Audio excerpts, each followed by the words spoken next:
Salam. Yenidən əlimdə mikrofon. Sizlərlə görüşmək çox qəşəngdir və hələ sonuncu YouTube videoma verdiyiniz reaksiyalar möhtəşəmdir sadəcə. Çox sağ olun. Məndə də YouTube çəkmək üçün motivasiya yaradırsınız. Və keçid edirəm söhbəti uzatmadan bugünkü mövzumuza. Bugünkü mövzumuz özümüzdür. Biraz belə qəribə səslərin fərqindəyəm, amma sırf özümüzdən danışacağıq. Hansı ki, biz özümüzü əsəbləşəndə kimsə gəlib bizə demir ki, sən niyə özünü bu qədər danlayırsan, sən niyə özünü bu qədər çox tənqid edirsən, niyə özünə qarşı səsin bu qədər çox qalxır? Ya da məsələn özümüzü düşünməyəndə hər kəs üçün hər şey eləyirik, amma kimsə gəlib bizə demir ki, sən niyə özün üçün buna eləmirsən, məsələn gedib bir hədiyyə almırsan, özün üçün daha yaxşı yerdə işləmirsən, daha çox yatmırsan və s. Və işin ən qəribəsi də budur ki, insanın özünün özü ilə münasibətini özündən başqa kimsə düzəldə bilməz. Yəni siz bir dostunuzla münasibətinizi düzəldə bilərsiniz, bir iş yerinizdəki münasibətlərinizi düzəltməyə çalışa bilərsiniz. Amma günün sonunda siz tək qalanda, bu mövzuya da gələcəm, bu tək qalmaq mövzusuna. Tək qalanda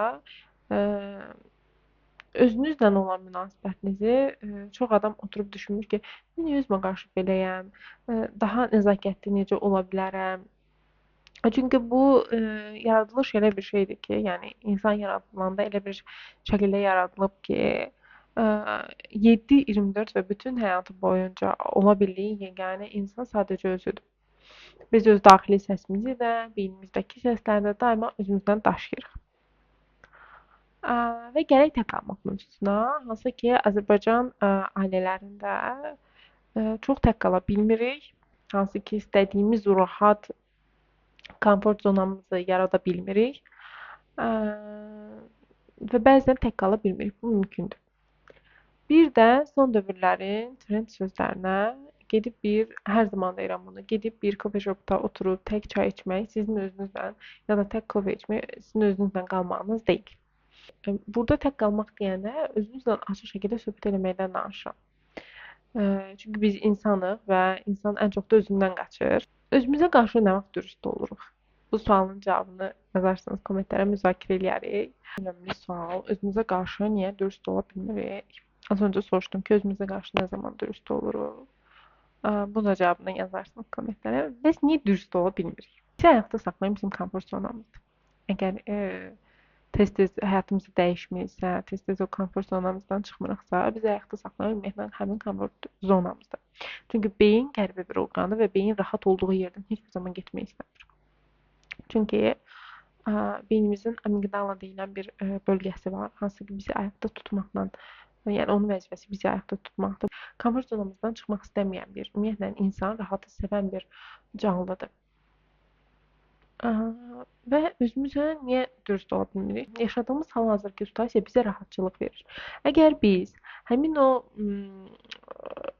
komfort zonadan çıxsaq, özümüzdən dürüst olsaq, artıq başa düşəcəyik ki, nə isə dəyişməliyik, nə isə yeni bir şeylər gətirməliyik həyatımıza, ya da yaşadığımız həyat tərzi düzgün deyil məsəl üçün və artıq bu beyni yeni şeylərlə qarşılaşdırmaq deməkdir və beyin üçün yeni olan hər şey bərabərdir təhlükəyə. Buna görə də biraz mövzular qarışıqdır. Ümumiyyətlə beyin çox qarışıq bir orqandır. Həmçinin insan psixologiyası da. Aha. Özümüzdən danışmışkən istəyirəm biraz da öz sevgimizdən danışaq. Hansı ki, Instagramın hal-hazırda ən populyar videolarından, mövzularından biri olan özünüzü sevin, özünüzə dəyər verin və s. və s. və s. Və bu mövzu altında da insanlara bəzən düzgün olmayan fikirlər də yeridirlər. Bəs yaxşı, özünü sevmək nə deməkdir? Instagramda belə bir resim var ki, bizə özünü sevmək səhv öyrədilir. Alt hissəyə qoya bilsəm linki qoyacağam, keçid edib baxarsınız. Harada səhv bilmirəmsə 90 saniyə falan bir reels olmalıdır. Ümumiyyətlə, mənə görə bizim ölkəmizdə özünü sevmək fərqli öyrədilir bizə. Bəzən yalan danışaraq, bəzən istəmədiyimiz şeyləri belə qəbul olunmaq üçün etmək və s. və s. Amma əslində özünü sevmək, ümumiyyətlə sevgini öyrənmək içinizdən gələn bir duyğu olmalıdır. Yəni siz onu nəyisə görə eləməməlisiniz. Kimsə xoş olsun deyə, ya da kimsə məni qəbul eləsin deyə, ya da bunu görüb, məsələn, sevgi bəzən biz gördüyümüz şeyləri tətbiq edirik və əgər mən dünyaya gəlib görmüşəmsə ki, mənim Eee, Anamın sevgi alma tərzi daima istəmədiyi şeyləri edib qəbul olunmaqdır və həmçinin bu atama da aid ola bilər və sair. Və mənim öyrəndiyim sevgi dili artıq bu olacaq. Okay, kimsə məni sevirsə, mənim sxemim bu şəkildə formalaşacaq. Ya da bu məktəblərə də aiddir. Hansı ki, dövlət məktəblərimizdə biraz fərqlidir situasiyalar. Artıq düşünürəm ki, mənim nə demək istədiyimi başa düşdünüz. Və orada tətbiq olunan təhsil haqqında bir şey deyə bilmərəm, amma tətbiq olunan insan münasibətləri biraz fərqli yöndədir. Amma müsbət yöndə deyil, fərqli bir yöndədir və ailə insanın həyatında nə qədər vacibdirsə, təhsil aldığı qurumlar da o qədər vacibdir. Və onlar da insanın formalaşmasında böyük bir rol oynayırlar. Özünü sevmək, gələk başda verdiyim suala, insanın özünü çox istəməyidir. Nə mənadadır bu? Yəni sən bütün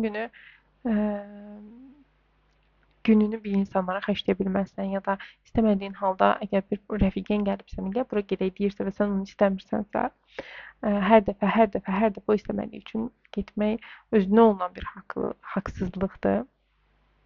Daha sonra sırf qəbul olunasan deyə və sırf həyatında biri olsun deyə onun istədiyi kimi bir insan olmaq, bu da özündən imtina eləməkdir. Buna kimi qalan bütün situasiyalar və mən deyərdim ki, insan müəyyən yaşdan sonra özünü tərbiyə eləyir və bu özünü tərbiyənin də başında zaten özünü sevməyə gəlir. Sevməyi öyrənmək gəlir ən birinci. Mən bütün ümumiyyətlə duyğuların, bütün hisslərin, bütün vərdişlərin öyrənilə bildiyinə inanan bir insanam. Hər şeyi bu həyatda öyrənmək mümkündür. Hər şey. Belə biraz özünü sevgidən, biraz özümüzdən, biraz beynimizdən danışdıq. Növbəti videolarda görüşərik.